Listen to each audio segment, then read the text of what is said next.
The rumor mill is swirling around the New York Mets and a star pitcher that could be coming to town, and I'm going to tell you who it is and why it makes sense now on MetCast.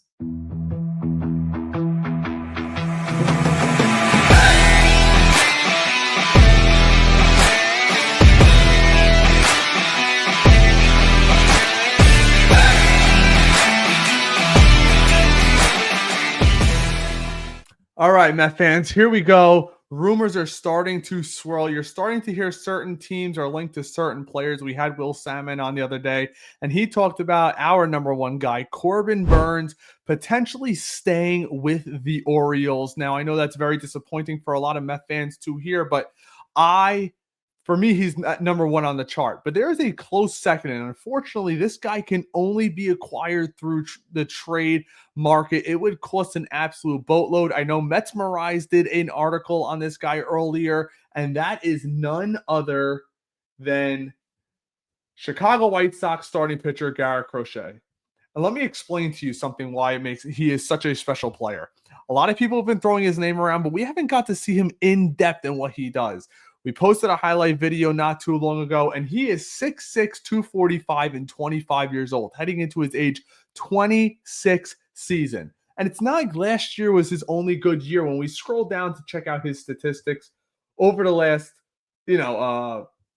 couple years with the White Sox, 3.58 ERA, 3.55 ERA, 2.82 ERA, and that's pretty much it. He's got years of control left now. Rumor has it that he is going to be wanting a massive extension, and that's why he's potentially on the trade block. We heard rumors last year that he came out and said that he would not start in the postseason due to his innings limits. But, I mean, when you look at these statistics, they just absolutely jump off the chart at you. In 146 innings, just 146, 209 strikeouts, a whip of 1.07.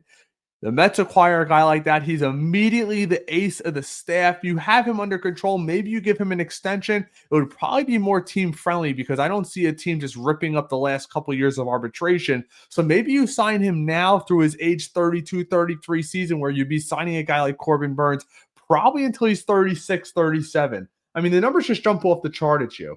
There's nothing, that you could say less about this guy.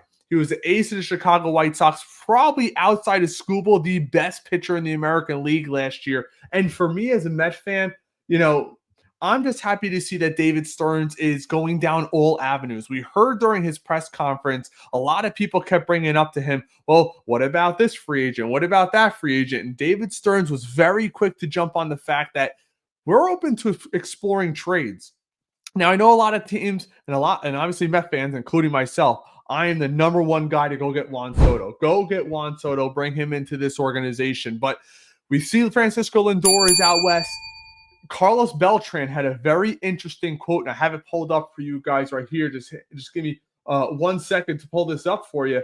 It comes via Hector Gomez, who's a friend of the show. I've talked to Hector several times before. This is from Carlos Beltran in regard to the Juan Soto pursuit of the Mets and what he would do for a guy like Francisco Lindor on this team.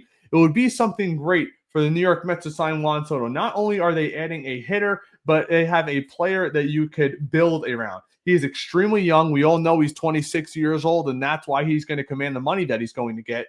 In Lindor's case, I would no longer be alone. That is Beltran saying is if he was Lindor. When you are alone, the responsibility that falls on you is a little more pressure, which is normal because it is the pressure of wanting to do well. And you could divide that pressure, and Juan Soto can see that it is a leader. It is seen that he is the kind of who, everyone knows who plays every day, Latino, and I love that because it probably is best paid player is going to be a Latino. I know he goes into that kind of thing, but what he's stressing there is the importance of what it's like to have not only if you're the number one guy, but to have that 1A. We saw it with the Yankees last year. It allowed Aaron Judge to breathe, have the best year of his career. And then we look at a team like the Dodgers, the Shohei Ohtanis, the Mookie Betts, the Freddie Freeman.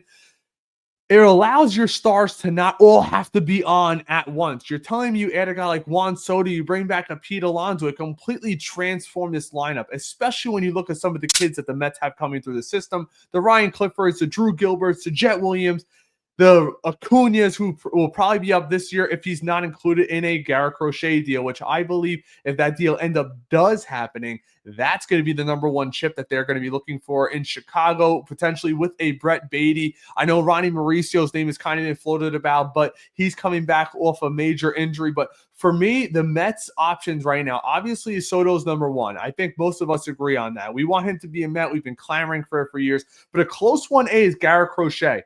I like Corbin Burns. I would prefer him. It only costs money, but I'm also a realist too. We know Baltimore has new owners this year, and new owners typically want to come out and spend. They may throw the book at him because he was good in Baltimore last year. He liked playing there. And also, let's not forget, he's also a West Coast kid. I could see a team like Seattle potentially getting involved, maybe the Giants. We know the Giants have tried to throw a lot of money around the last couple of years, throwing a massive contract at Aaron Judge, but unfortunately for them, he denied it and he came back to New York. So we know that they're looking to spend. So I understand a lot of Met fans want Corbin Burns, including myself, but odds are probably stacked against us in regard to that. We probably actually have a better odds of landing Juan Soto.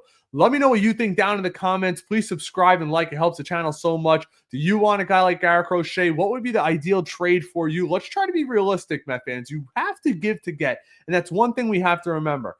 Give to get. You're not going to get him for absolutely nothing. The guy is under control. People with massive farm systems are going to be involved. The Mets are currently ranked between 8 and 10. They really have those top three guys in Gilbert, Williams, and Sproat. For me, Brandon Sproat, completely untouchable. The guy's throwing in the 100-mile-an-hour range. Young guy, he's untouchable. Probably Jet Williams is untouchable for me. But outside of that, everybody else, if you're telling me I can get a guy like Garrett Crochet, that's probably where I'm going to go. Let me know what you think. As always, thank you for joining us. Until next time, peace.